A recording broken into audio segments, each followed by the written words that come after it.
You want to say it? Say what? Welcome to Joshua Tree. Welcome to Joshua Tree Reptile Haven. Okay, you got to pause and then say it again. Welcome to Joshua Tree Reptile Haven.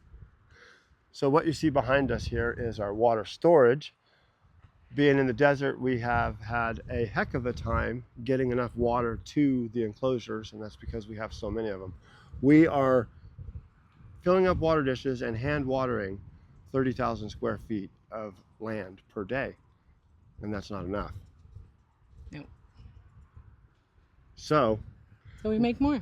Yeah, and to make more, we need that. It has taken us 2 weeks to get that here because of our location being so rural, and today was 108 degrees and we went to get that, but we got it. Well, I went to get a turtle, but he went to get to the tractor. Yeah, so we got it. And you can see here, this is what we are going to continue. I don't know how well the camera's going to pick it up, but way down there is Phantom's pen, and this dirt here is in the way. Now, we have someone that we're working with that has 3 tortoises.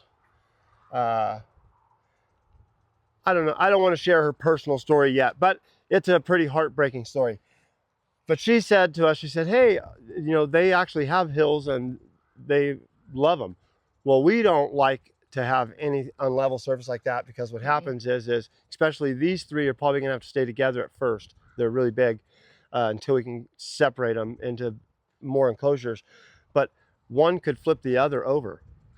And she even admitted that sometimes they do scuffle. So this is the last thing we want, is an unsafe area for the tortoises to be. So we have to move all of this dirt out of the way. And what we're going to do, as we were just talking about, we could either create 2 pens lengthwise, 72 feet by or 88 feet by 56, or we could do 3 24 by 56 by 56. And the reason why we're talking numbers like that is because it is obvious that there is a gigantic need for what we're doing. Very much so. We don't know of anybody else that's doing it. Now, for those of you that are new to the channel, what our whole thing is forever. We do not rehome, we do not adopt out. We have said, okay, we will take on the responsibility for their lifetime, not ours, of providing a home. And for those of you that do not know, before we ever started this, we discussed this with our adult children, who will then inherit and take over the sanctuary with employees and volunteers and manage it so that every single tortoise and turtle here will live the rest of their life here. Yes. Right? And just to show you, there's a couple of them right there. So today started very early. This was supposed to be here this morning and it didn't make it. It's actually 5 o'clock now. The sun is just heading towards the ocean that way. And that's all right. The tractor comes with lights. So we'll just turn the lights on and get her done. And this is something that we're very proud of.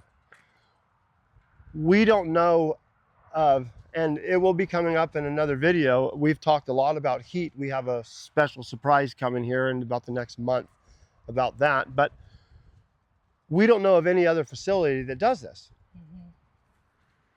We are not cramming 400 sulcata tortoises into an enclosure and just accepting death, injury, illness.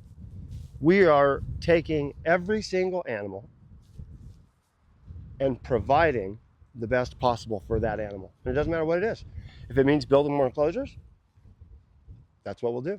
We work for the tortoises. They don't work for us. Yes. So we're really excited to have the tractor. It's a big pig.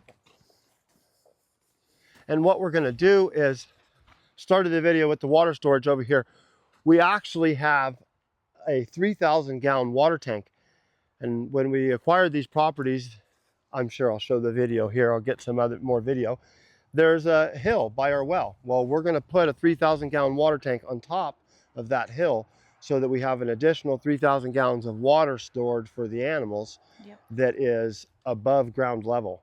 We can actually get water out of that tank, or will be able to when we get up there, out of that tank into the house with no electricity.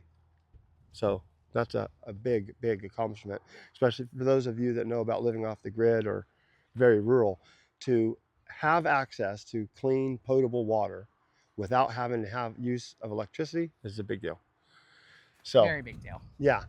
So what we're going to do is we're going to move all this dirt, get it out of here, and we're going to fill this area up with tortoise enclosures. And if you think that's cool, put a like, put a comment, let us know. Yeah. Tell us what you think. We've been tossing around, well, what do we call ourselves? You know, what do we say? Well, we're Joshua Tree Reptile Haven.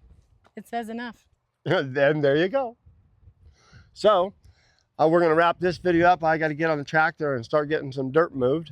I do like to sleep sometimes. This actually here, real quick, this pile of this is actually poop and old grass from the tortoise enclosures, and we're going to incorporate that into some compost that came from a big city. And hopefully get to use that. That's one of the things that we struggle with here when growing things, is that we have no carbon, no organic matter in the land itself, as well as it's very, very dry. There's a reason why in the background you only see a couple different species of plants, and it's because if there was other species of plants that would survive, you would see them, and you don't. But we do have a species of tree that survives here, and that is the desert willow, which is absolutely beautiful. It's in full bloom all summer long, and it's gorgeous. So I want some soil to be able to get the seeds off of our willows and make them happen, put them in the tortoise pins. Yes, this winter that will be another big, big expansion project, is vegetation. Yes. We tried, there's not a manual for this. There's no book to go to. How do you build 65 tortoise enclosures over 30,000 square feet in USDA Zone 9 or whatever it is? Yeah, right. The death zone where nothing grows. It's where Death Valley is. We're in the same zone as that. So there was no manual. So what we ended up was we struggled with how to get enough water out of the well to get onto the ground, and we just couldn't do it. So now we have to store water and then use gas pumps. We actually have hundreds and hundreds of feet of 2-inch pipe that's run above ground right now. In the wintertime, we'll dig trenches and bury it. But there's hundreds of feet of 2-inch pipe that run to gas pumps, water pumps, that come from the tanks you saw in the beginning of this video. And that is how we pump water out to all the enclosures now. So that is how we accomplish 30,000 square feet of tortoise enclosures getting watered every day, as well as water dishes and soaking the tortoises. So it's a big deal. The tractor awaits. Stay tuned not until the next video, because it won't be very long.